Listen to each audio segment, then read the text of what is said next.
Here I'm going to be taking a look at IGCSE Business Studies Unit 4.2. So here is our agenda for this video. We're going to take a look at cost, economies of scale, diseconomies of scale, and break even. So first we're going to take a look at costs. So the first cost we're going to look at is fixed costs. So fixed costs are always going to be there no matter what. Let's say if the output of the firm is 0 and the fixed cost is $100, then even when the output is 20, the fixed cost will be $100. So things like rent can be part of fixed costs. If you were to sketch a graph of it, here's what it will look like. Just know that fixed costs can never be equal to 0, because no matter what your output is, things like your rent will always exist. Okay, the next type of cost we're going to look at are variable costs. So let's say there is a legal minimum wage rule or a law applied to a country. So the firm has to initiate this law and pay their workers above or the exact same minimum wage as the law enforces. And this is always changing continuously. Another good example can be the prices of raw materials, which are always changing. So these are never really the same. So if we were to sketch this in a graph, this is what it looked like.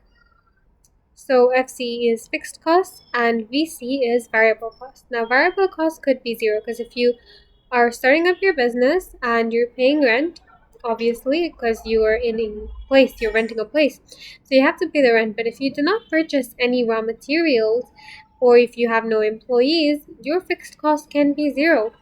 So fixed cost starts from the origin. So what about your total cost? So for total cost, that will be total variable cost plus total fixed cost.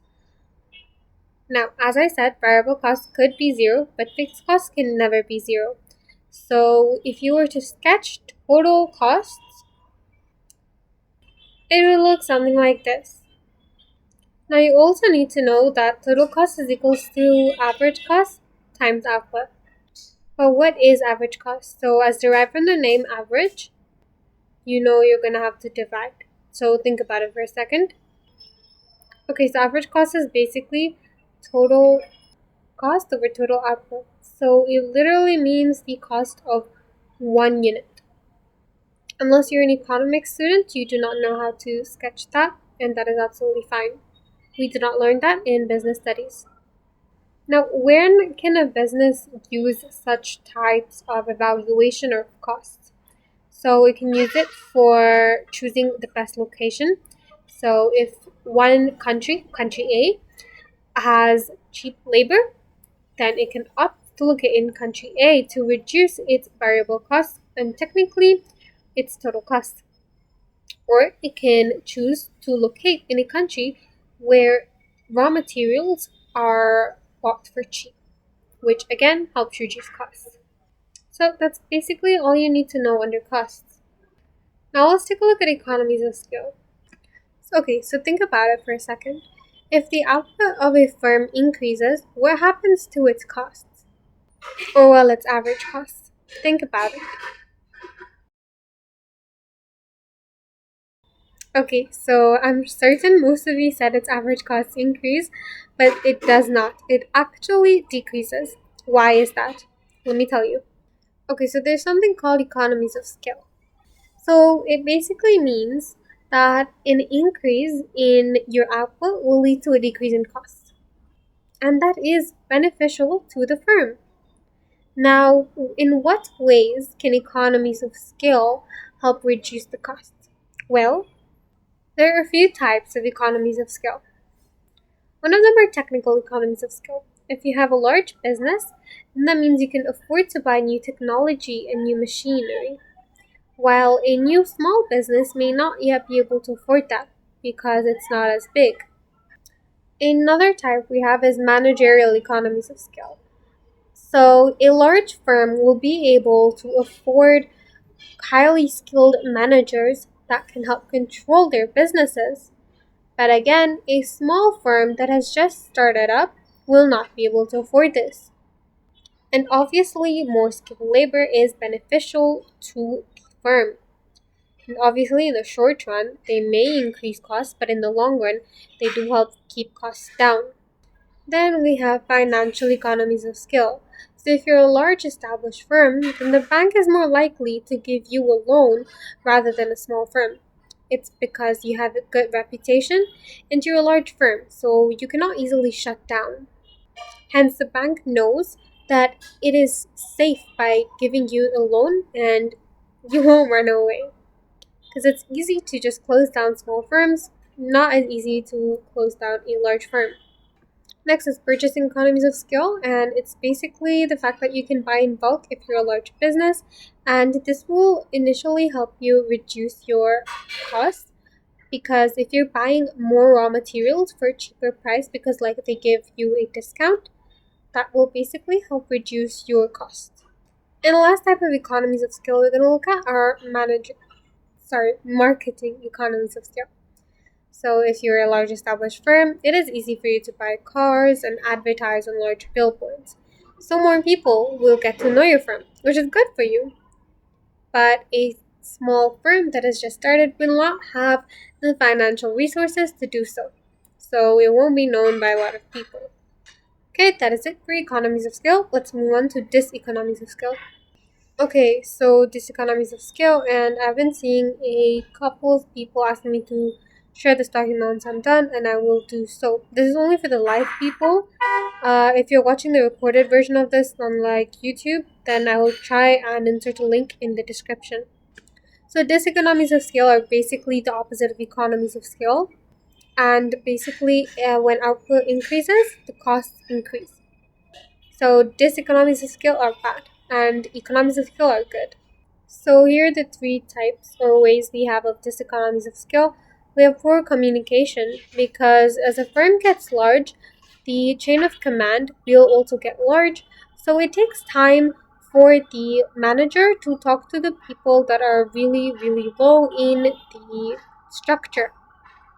Hence, it takes a lot of time. So, poor communication. Low morale because if there's many people, chances of promotion are really low. This reduces motivation, and we never want motivation to get reduced. Next, low decision making. This relates to poor communication, and basically, it takes a long time for you to be able to communicate with your peers, which leads to slow decision making. So, you can explain those 2 points by each other. Okay, let's move on to break even. I'm seeing a couple of people asking if I'm going to cover break even charts in today's session. No, I'm not going to. We'll do that in the next session. So this is basically the number of output needed to be produced to be able to cover all your costs. So you haven't made profit. It's all the output you need to produce to start making profit. Okay, here is a definition for you guys. And will they ever ask you for the definition? Yes, they can. Absolutely. Okay, now let's look at this chart and try to understand. We'll go into detail later in another video. Okay, so you see where the 2 points intersect. First of all, what is the red line and what is the purple line? We're not going to look at the green line, not now. And what is the black line? Let's start with the black line. That is fixed costs.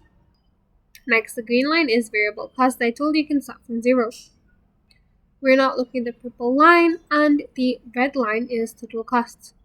So basically, wherever the red line, total cost, touches the purple line, that is your break even point. So let's see. We need 1,000 units of production in order to break even. And this is the amount. I'm going to call it Y. It's a lambda. In order, this is the amount we'll get. And this is the amount we need to cover. Okay? So in order to get this amount, we need to produce 8,000 units. If we produce less than 1,000 units, this is our area of loss. So less than 1,000 units, you fall here. That is not good. More than 1,000 units, you fall there. That's good. Also, my pen slipped out of my hand, so excuse that. Let me draw that properly. Alright, there you go. That's much better. Now, there are advantages and disadvantages of break-even charts, but we will not look at that in this video. As I told you, we're going to look at break-even charts in much more detail in the next video.